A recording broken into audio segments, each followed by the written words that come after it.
Hello, leaders of the world. Welcome to Spread Love in Organizations, the podcast for purpose-driven healthcare leaders striving to make life better around the world by leading their teams with genuine care, servant leadership, and love. I'm Naji, your host for this podcast, having the pleasure to be joined today by Geoffrey Roche, a committed and passionate leader in healthcare innovation, transformation, cultural change, and workforce impact.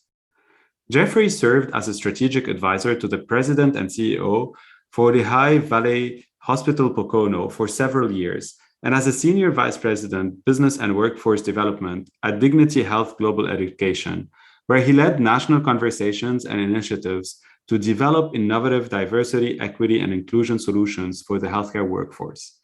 Geoffrey has extensive experience creating high-impact partnerships. He is also an adjunct instructor of health administration in the MBA MHA program at Moravian University, serves on the United Way of Lebanon County and United Way of Pennsylvania Board of Directors, and several other boards. Geoffrey, it is such a pleasure to have you with me today. Thank you, Naji, and thank you for having me and obviously for offering this important, podcast discussion. Since your master's degree, Geoffrey, you focused on management and leadership. What tempted you to start there, continue to learn and teach now in this field, while also moving and serving in healthcare? Can you share with us a little bit more about this personal journey? Yeah. So, interestingly enough, I chose my master's degree while I was serving, at Lehigh Valley Hospital-Pocono. And, as I was really, I knew I wanted to do a master's degree because I knew it was a dream of mine to obtain it. As I was the first in my family to obtain a 4-year undergraduate degree, and the opportunity to then extend further was important to me. I will always say that education, lifelong learning, has always been an important aspect of my whole life, but also my career as well. So when I looked at various programs, really the reason I chose the one I did was that, yes, it was studying and looking at public administration, which was of interest to me because it really was looking at public, nonprofit type of organizations. And there's a reason for that. I'm a very mission-minded, mission-focused person. And I'm not the type of person who's going to sit there and be totally focused on profit.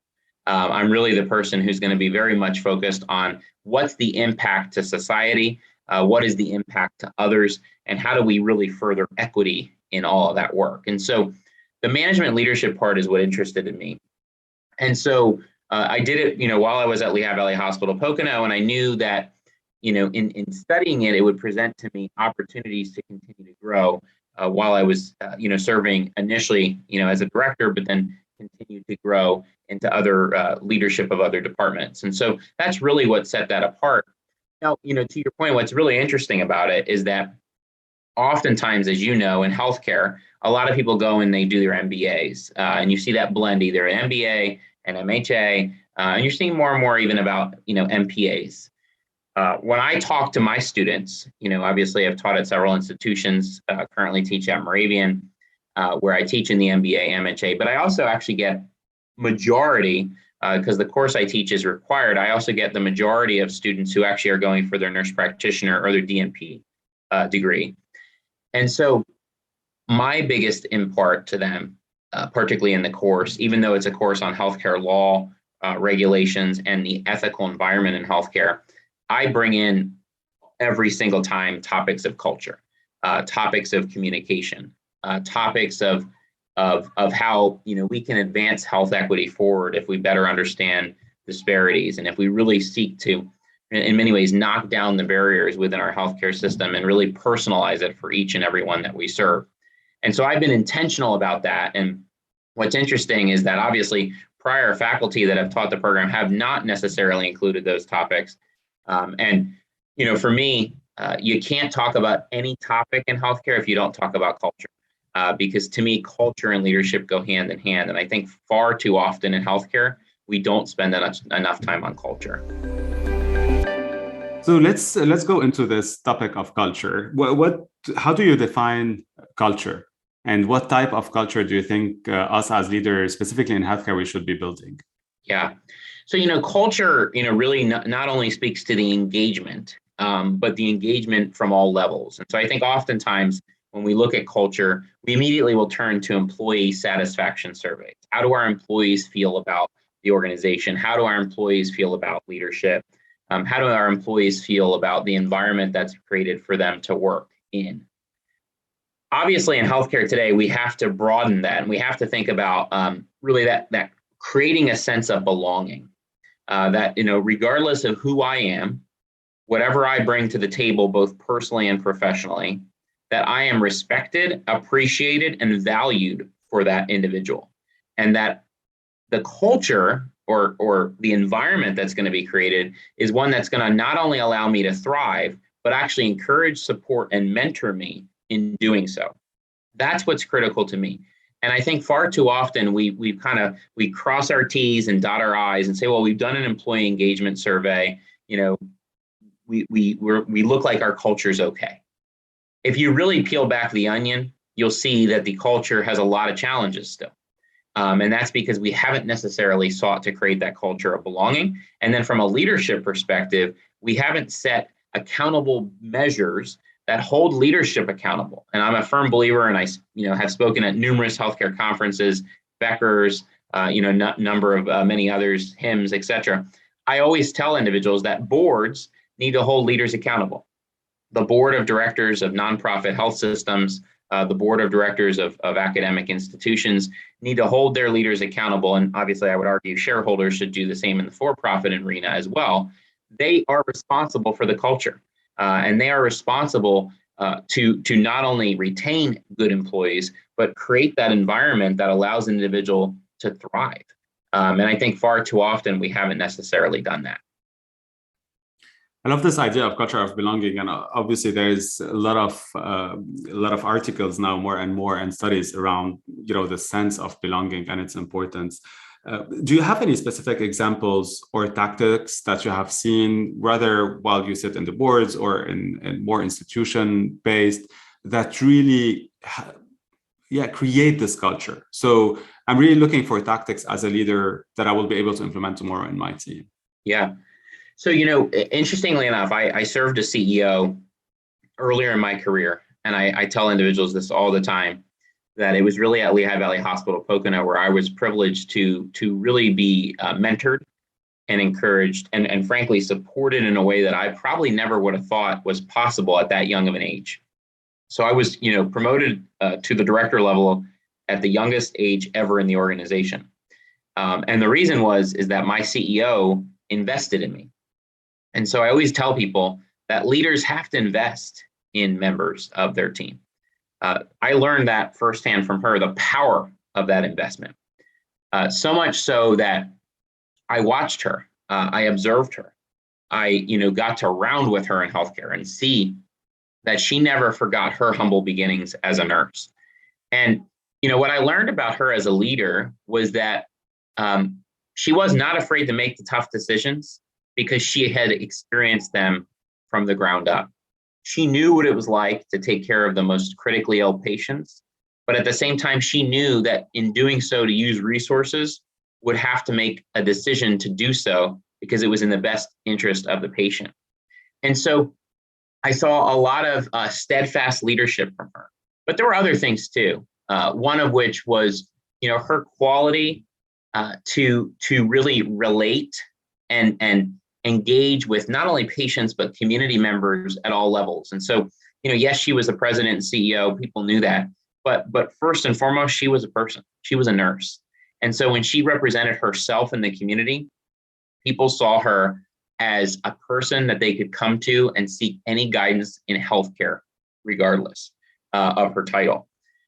And why that's important is that, particularly from a culture end to your question, I saw her many times when we as a healthcare system would be stressed, when we went through H1N1, when we dealt with trauma situations. She was the type of leader that would literally throw her scrubs on right from her suit as the CEO and jump right into action. And that was an expectation that she had for members of her team. So I can remember getting a call once from her office that said, hey, you know what? You're not clinical, but you can go work a desk at the information desk at the ER. So as people come in, you can help guide them to where they need to appropriately go. And you'll have a nurse that will help triage, but your job is just to help with the throughput. I jumped right in because that's what I was taught. And that's really what I was mentored by her. And so from a leadership perspective, I think we have to never have, frankly, we all know that ego can get in the way. But I think if we can continue to remember that we all have humble beginnings, and particularly in healthcare, whether it's acute care, whether it's life sciences, you name it, we have to focus on the mission.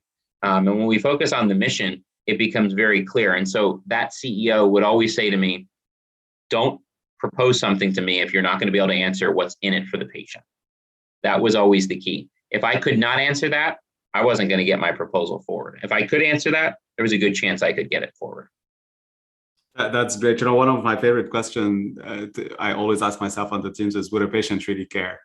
Right? Like for us in healthcare, so many things we do potentially are not impacting patients, and we need just not to do them, right? And would a patient really care? And as your CEO was asking, those are critical questions. And you talked about also humility, and I love this idea of being able as a leader to take, a step back or even look higher, but also when you need to be on the ground with your team. Especially in hospitals, I think this is a great example on leadership.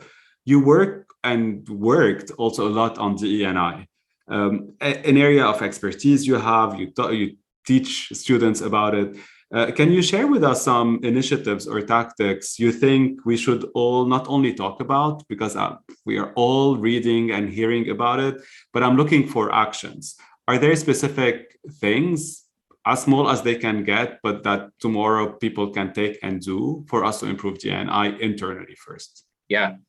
Well, I think what's first and foremost is that every organization at every level, regardless of size and regardless of resources, should in some way be doing DEI training.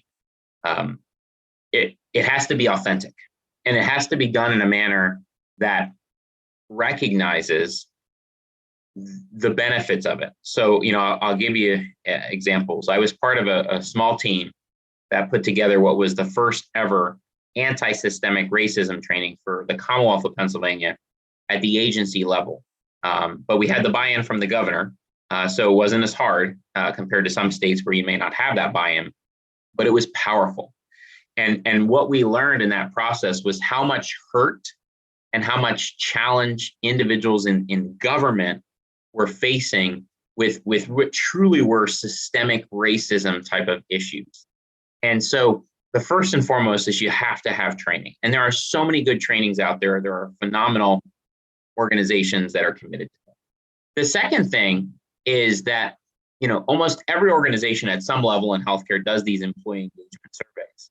And I chuckle at times because I ask these questions all the time, but I ask them, have you thought about including DEI in it? And many say, oh, it's not in there yet. And some of the best organizations have still not included DEI in their employee engagement surveys, and it's critical. They need to have it in there because, as you know, as a leader, from a benchmarking perspective, it's really, really helpful for us to get a sense of where we are today and where can we go within the DEI journey. The third thing is even in the patient engagement area in healthcare, we need to be striving and encouraging other organizations like Press Ganey and others who do this work to ensure that it is truly there as well. Because in healthcare, it has to be like a stool. We have to have every aspect of the stool covered to ensure that we're covering all these issues appropriately. And then the fourth, I think, again, is on accountability. You can train, you can educate, you can retrain, you can hold people accountable. But at the end of the day, if we don't ensure from the highest levels of the organization that we have embedded DEI into every fabric of the organization, it's never going to work. And so I often see organizations say, well, I have a chief diversity officer. I've got it covered. That's not covering. Applaud you for having a chief diversity officer, but you have to ensure that policies are written in a way that are inclusive. You have to ensure that practices, the procedures and practices of your organization have been developed and designed in a way that don't ever cause discrimination. You have to ensure people are trained. You have to ensure people's communication is of quality that speaks to inclusiveness and creating that sense of belonging. And then frankly, The other one that we know is getting more and more attention today, and I know some people say, oh, please don't go there, is you have to make sure the images that represent your organization actually speak to diversity. If you market your organization and all they see is white guys like me, probably not speaking to your community anymore, because most communities have become much more diverse. And so, to your point, I have leaned into this space really because it has always been a part of my career. But also, from my own upbringing, my family came from Germany and dealt with a lot of discrimination as a result of what occurred there, truly. But for me, it was mentors and coaches who have been in this space at the national level that have said to me, you must speak more loudly and clearly on this issue because you are of white privilege and you can help get people's voices heard. And so I also want to encourage other leaders who happen to be of white privilege, male or female, to make sure that they think sincerely about how they can, in an authentic manner, bring up these issues in ways that may help get other voices heard in a way that they have not been prior. What about now if you think about this, Geoffrey, from an external lens? What you shared internally is so powerful and crucial for us as leaders to think of and implement rather than just talk. I'm really kind of becoming more and more passionate about action because I'm seeing so many words rather than action, and I'm trying to do my part as you are. Now, when you think of it externally, you touched a little bit about it, right? Like the images that represents community you serve. Any other things you think of specifically in healthcare? As we know, the social determinants of health, like there's a lot of ongoing studies, unfortunately, where we see there's a still very long way for us to deliver. So any pieces, again, for us to be able to build upon to get there at some point? Yeah, so obviously, if it's a nonprofit organization, we've got to be intentional at the board level to ensure that the board is also comprised of, at least with diversity, equity, and inclusion in mind. And I know that's not always the easiest because, like others, I serve on boards where we seek to do that, and it is still a challenge. But we've got to always be thinking about how we do that. And in circumstances where it's a challenge, just because systemically it's been like this for so long, you continue to work at it. And you continue to educate your current board on what it's like to be a board that values DEI, and then hold the leaders accountable. Now, to your point, what else can you do? I think outside of working to try and diversify the board, you can ensure that all external practices represent qualities of diversity, equity, and inclusion. And that can mean, for example, in healthcare today, we're doing more and more of, in the employee side, we have these employee resource groups, these councils. Oftentimes in healthcare, at least in the acute care space, we often will have patient and family advisory councils. I have encouraged individuals nationally and regionally and locally that you should also have a diversity, equity, inclusion lens there as well. You should ensure that there are voices that represent marginalized communities and populations that have not normally been represented, so that when you talk about issues of patient engagement, if you talk about issues of quality, and if we talk about issues of really health equity, we're actually ensuring that we have the voices who have actually faced inequities for so long there. And that's really, really critical, because it's one thing for us to be talking about it, but if we can ensure the voices who have faced this are present, we have a better chance to ensure that our practices as a healthcare organization actually represent solutions rather than just rubber stamps. And I think that's really, really critical because we know from a disparity lens in healthcare, we can go line by line and see where there's some specific inequities. And if we can bring those voices in to help solve that, we have a better chance. And I'll give you an example. When I was a healthcare leader, we, as a healthcare system, identified that, particularly in the Latino population within our community, there were a lot of challenges around blood pressure and diabetes. But I knew that I was not going to be the person that could go out there and necessarily be the voice to speak to that. But I had a provider who could, a provider who spoke, his native language was Spanish. He related extremely well. Most of his patients were actually Spanish. He was very involved within the Latino Association of Northeastern Pennsylvania. And so we went together and we spoke at churches and we spoke at community events. We did health screenings, but they related to him. They wouldn't have necessarily related to me. And we improved some of those inequities. And that's the type of authenticity that's required, is that we've got to be extremely intentional, particularly in healthcare today. And it really comes down to leadership. If you really want to move a needle, you do it with authenticity. And you realize that it doesn't matter on title, you find someone in your organization that can best relate and resonate with that community and that audience, and then you go at it right away. I want now to give you a word, and I'd love your reaction to it. And the first word is leadership.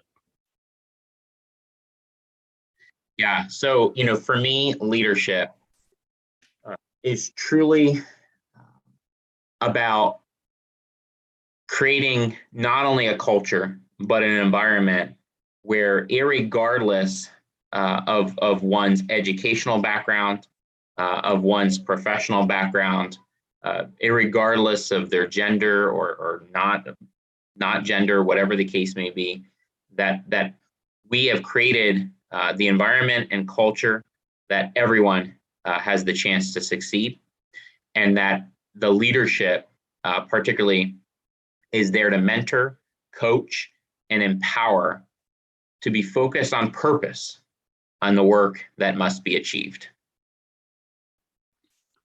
Impact. So impact to me has to be measured. It has to be strategic yet deliberate. It, without question, has to be aligned to the mission, vision, and values of the organization. And particularly, I always say, even if it's a for-profit organization, I don't want to hear that you're only focused on profit, because at the end of the day, you still have a desire for impact. And so for those that have corporate social responsibility, align it with corporate social responsibility and seek to move communities forward. That to me would be authentic impact. No, totally. Focusing only on profits, I think organizations these days disappear, right? Like, we have such a larger role, and well, not only healthcare. It's obvious in healthcare, but not only. Yeah. What about equity? Yeah. So equity to me, I mean, at the end of the day, I always encourage individuals, if they haven't Googled, health equity, there's a famous image of two individuals at a baseball stadium, and one happens to have a ladder, and the other, happens to be shorter, and the one that has the ladder is able to see the game, and the one that's shorter is not able to see the game. That image is powerful because when we talk about equity, people immediately think we're talking about equality, but we're not talking about equality with equity. We're truly talking about creating a structure and a system that is equitable across all populations, meaning that our healthcare system needs to be, and I would argue, unfortunately, has not been entirely, and that gets to the systemic area, but needs to be set up in a way that, whether I'm an individual that's Black or I'm an individual that's white, it's been set up in a way to meet me for my needs and address my needs for who I am, irregardless of whatever population I belong to. So it's not about equality, it's really about equity. And so it's really powerful, and that image always sets the tone. And the last one is spread love in organizations. Yeah, so I think, spreading love in organizations, particularly today, is probably one of the most important things, in my view, around culture. And, in healthcare, we're talking about retention more than ever before. But the reality of it is that if we would, to your exact point, spread love, we wouldn't have to even talk about retention. So if we would create a culture that empowers, mentors, and encourages, demonstrates love. So, I'm a firm believer that love-focused leadership, that's really intentional around, I think when people hear love, they immediately think of romance, but the reality of it is that love in language is all about relationship. And if we can create leadership and in organizations around culture that is love-driven leadership, we can truly not have to deal with retention. And I would argue, with more generations in the workplace than ever before, we would actually create a culture that people would not only feel valued, but they would actually have that sense of belonging. And so to me, creating love in organizations, spreading love in organizations is really creating that sense of belonging. Any final word of wisdom for healthcare leaders around the world? I think, what I would just continue to share is that we know, healthcare is in not only for challenges as we're, seeing across the globe right now, but we also know that it's in for transformation. And I think as we seek to be a part of that transformation, we have to be very intentional around diversity, equity, and inclusion, and actually see it as a vital part of that transformation. I believe if we do, not only will we advance health equity, but we'll actually advance a culture that will bring more people to healthcare in ways than we've never experienced before. And so, I think oftentimes when we face these challenges, we've got to think very much anew. And I think to your point about spreading love, that's an important element. If we could insert that into every fabric of the organization at every level, at the board, all the way, throughout every other layer, we'd be in for a true transformation. Thank you so much, Geoffrey, for being with me today and sharing your expertise and stories and experiences. Thank you. No, you're welcome. Thank you as well. Thank you all for listening to Spread Love in Organizations podcast. Drop us a review on your preferred podcast platform. Connect with us on SpreadLoveIO.com or on LinkedIn. And most importantly, spread love in your organizations and spread the word around you to inspire others and amplify this movement our world so desperately needs.